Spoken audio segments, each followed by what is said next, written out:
नमस्कार। महाराष्ट्र की सियासी राजनीति के अंदर हुए बड़े उलटफेर के बाद में अब एक बार फिर चर्चाएं बड़ी तेज हो चुकी है। महाविकास आघाड़ी की सरकार में दिग्गज नेता अजीत पवार के साथ करीबन 20 एमएलए ने एक साथ इस्तीफा देकर एकनाथ शिंदे सरकार और बीजेपी पार्टी को ज्वाइन कर लिया है, जिसको लेकर एनसीपी के प्रमुख शरद पवार के द्वारा भी बड़ा बयान दिया गया है और आज इलेक्शन बोर्ड को इनकी शिकायत भी की गई है कि जल्द से जल्द इन सभी विधायकों को अयोग्य घोषित किया जाए। एक तरफ एकनाथ शिंदे सरकार और बीजेपी पार्टी के हुए गठबंधन के बाद अजीत पवार के अब ज्वाइनिंग होने के बाद सरकार को बड़ा झटका लगा है, जहां महाविकास आघाड़ी की सरकार ये दावा कर रही थी कि बीजेपी पार्टी और एकनाथ शिंदे सरकार शिवसेना पार्टी के खिलाफ बड़ी षड्यंत्र रच रही है। वहीं अब अजीत पवार के द्वारा इस्तीफा दिए जाने के बाद महाराष्ट्र के अंदर उद्धव ठाकरे को तगड़ा झटका लगा। वहीं एनसीपी पार्टी को एक साथ तोड़कर एकनाथ शिंदे सरकार ज्वाइन करते ही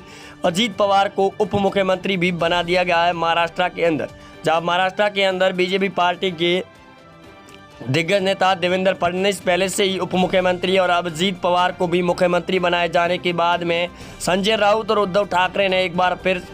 सरकार पर निशाना साधते हुए कहा कि अब जल्द बीजेपी पार्टी और एकनाथ शिंदे सरकार के अंदर मुख्यमंत्री बदला जाएगा। एकनाथ शिंदे सरकार बनाए जाने के बाद उद्धव ठाकरे को भी तगड़ा झटका लगा था, जहां शिवसेना पार्टी को छोड़कर अलग हुए एकनाथ शिंदे, जिन्होंने बीजेपी पार्टी को ज्वाइन कर लिया था और साथ में अपनी सरकार बना ली थी और वर्तमान के मुख्यमंत्री भी है। राज्यपाल के साथ में हुई आज बड़ी बैठक के बाद अजीत पवार ने जैसे ही पार्टी को ज्वाइन किया है, उसके बाद एनसीपी पार्टी और उद्धव ठाकरे भी बौखलाए हुए नजर आ रहे हैं और ये महाविकास आघाड़ी की सरकार को तगड़ा झटका है, क्योंकि लगातार जिस प्रकार संजय राउत, उद्धव ठाकरे और शरद पवार के द्वारा दावे किए जा रहे थे और विपक्ष की पार्टियों को एकजुट किया जा रहा था, उससे पहले अजीत पवार ने ये तगड़ा झटका दे दिया है। महाविकास सरकार अब टूटने के बाद में एमवीए के इस गठबंधन में तगड़ा और बड़ा उलटफेर होने की तैयारी में, जहां शिवसेना के कई बड़े नेता और विधायक पार्टी छोड़ने की तैयारी में, जो जल्द एकनाथ शिंदे और बीजेपी पार्टी को ज्वाइन करेंगे।